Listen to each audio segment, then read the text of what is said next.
Good afternoon, and welcome to the recording of the syllabus for Nursing 660 FNP1 Advanced Practice Through the Lifespan, Primary Care of the Adult Client.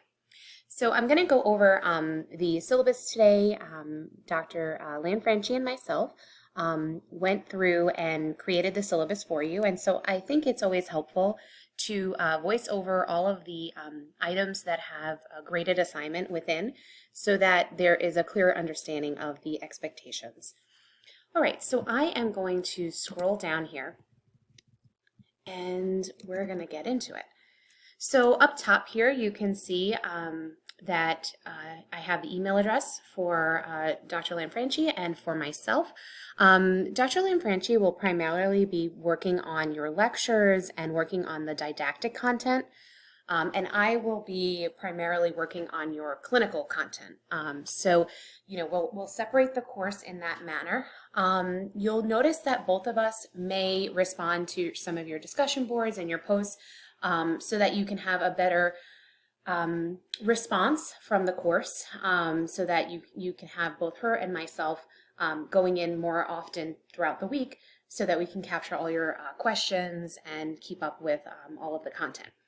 All right, so I am going to continue down here. There is your course description. As you know, this is the first in the sequence of 3 primary care courses, and each course will build upon the previous. Also, with this course, there are a required 180 precepted clinical hours, which I know all of you are aware of, and if you still need any assistance regarding that, please let me know. The required text for this course, so there are a few. So you have the primary text is going to be your Dumphy book, which is the primary care book. It's the third one over there in the picture description. So it's published in 2019. It does go back further than that.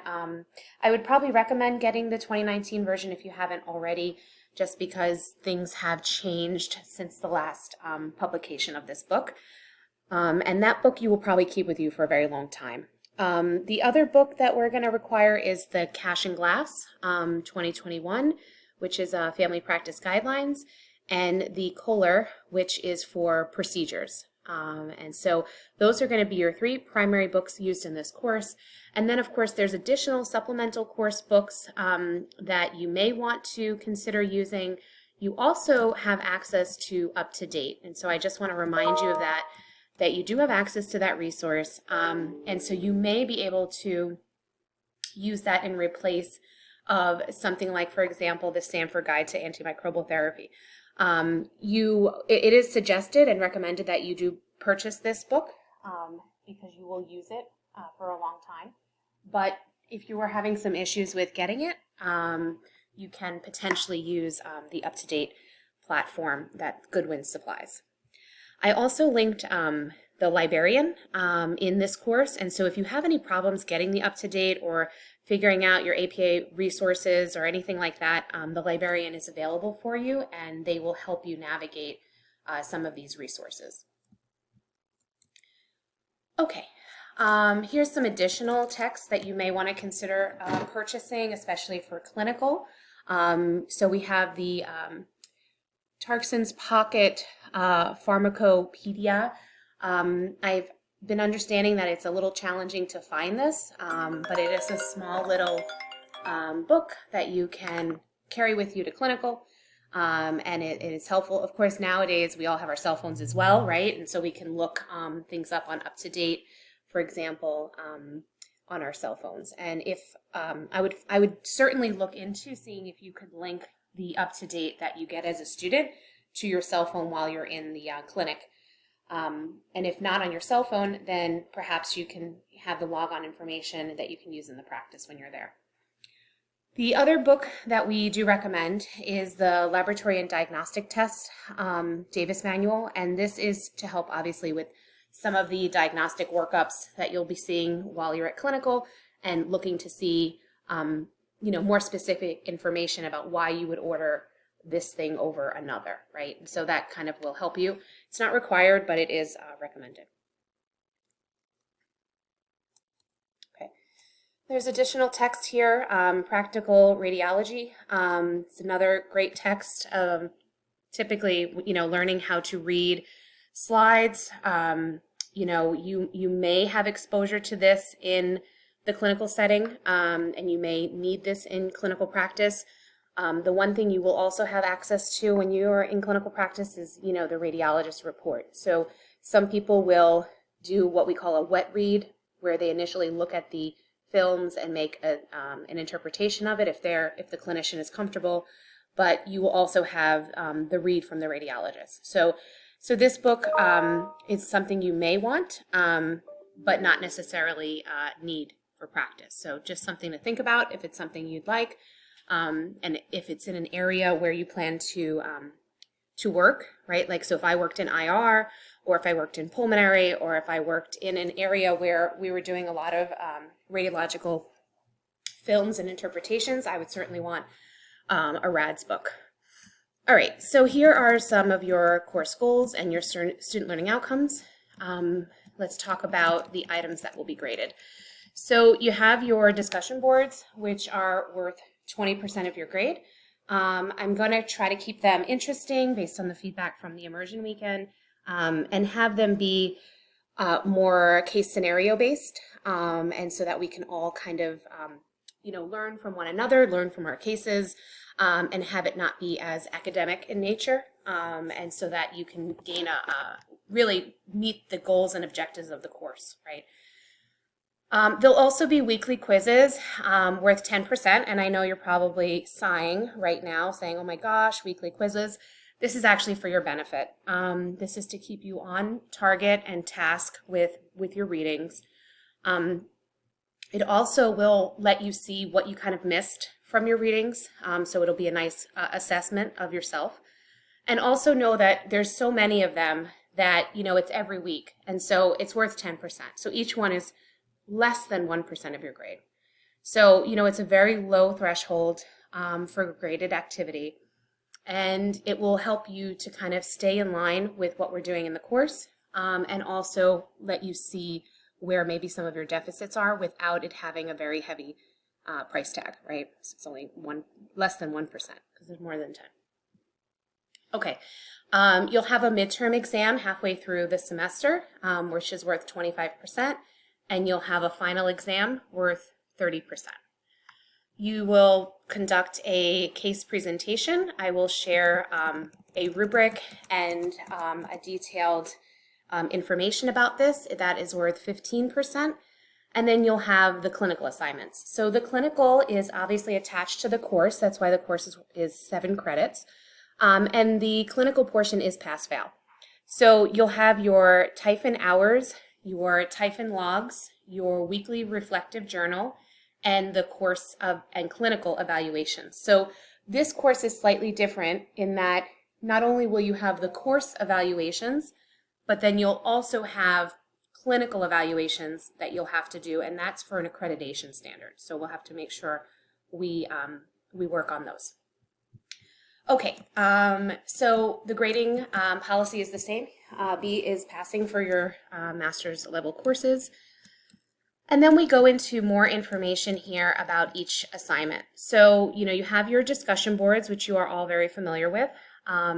We will craft them so that they're interesting and that they will be clinically based, okay? Not so worried. I do want you to write in APA format, but I am less worried about that and more worried about what your clinical diagnostic reasoning is in this course. And obviously that is something that will be built, okay? So I don't want you to feel pressured.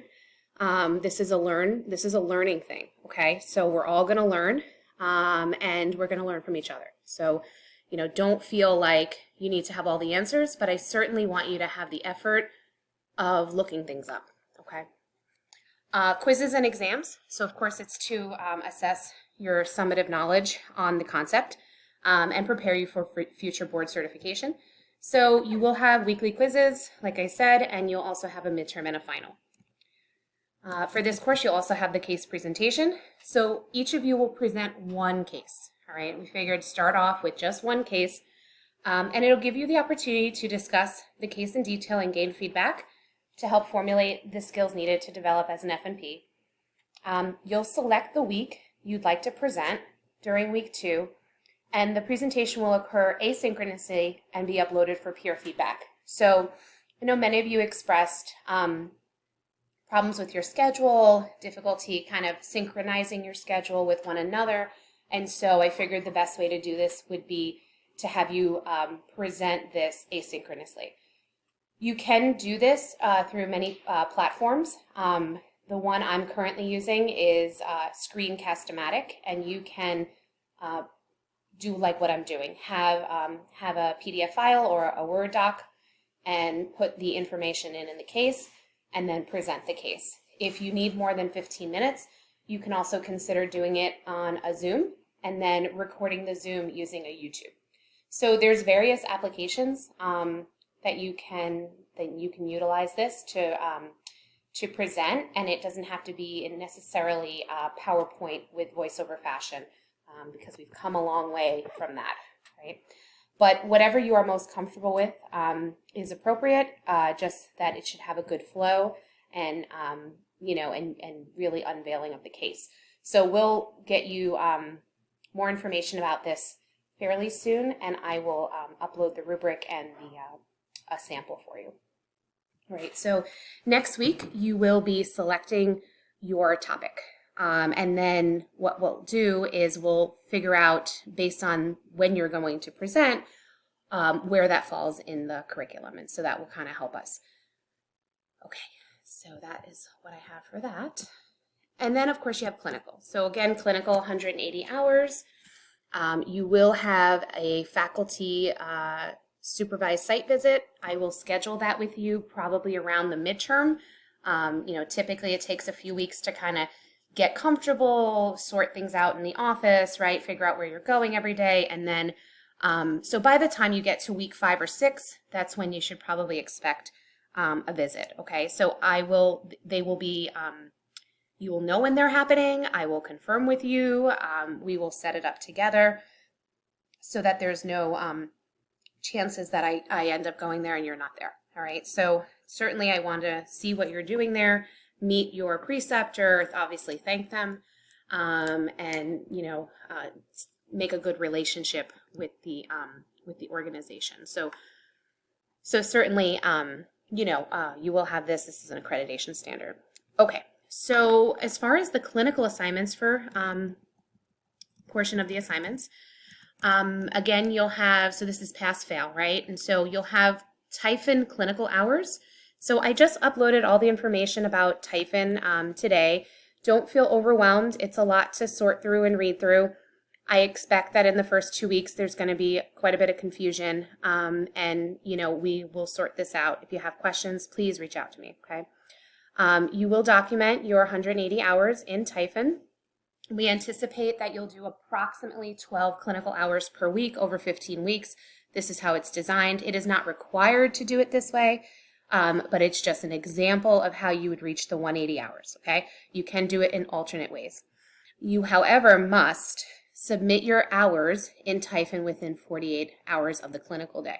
So if you go on Monday, you have by Wednesday to put those hours in and the associated logs that go in with that day. So the logs, I actually just posted 2 videos from Professor Giblin, who is probably going to be teaching your women's health portion. She voiced over the SOAP notes and the lecture, and I was able to, got her permission to use them. So you'll listen to those and you'll see what kind of information you want to put in Typhon. I want you to document 3 clinical logs per day. The logs should represent the variety of patients you're seeing in practice, and so they should have different diagnosis and information in that log, okay? Use the voiceover recordings that were posted under the Typhon area for a guide, okay? If you need additional questions, please let me know. You'll also be doing a weekly journal. Now, this is a reflective journal. It's not something that's graded. It's kind of pass-fail, whether you did it or didn't. And it is required weekly, and it's basically about your clinical experience. What is going on? What is your reflection? And so it is very personal, and it will not be shared with your colleagues. Then lastly is the evaluation. So you will be required to complete some evaluations for clinical. It's an accreditation standard, and we will get into more information there as far as evaluations when we get closer in the term.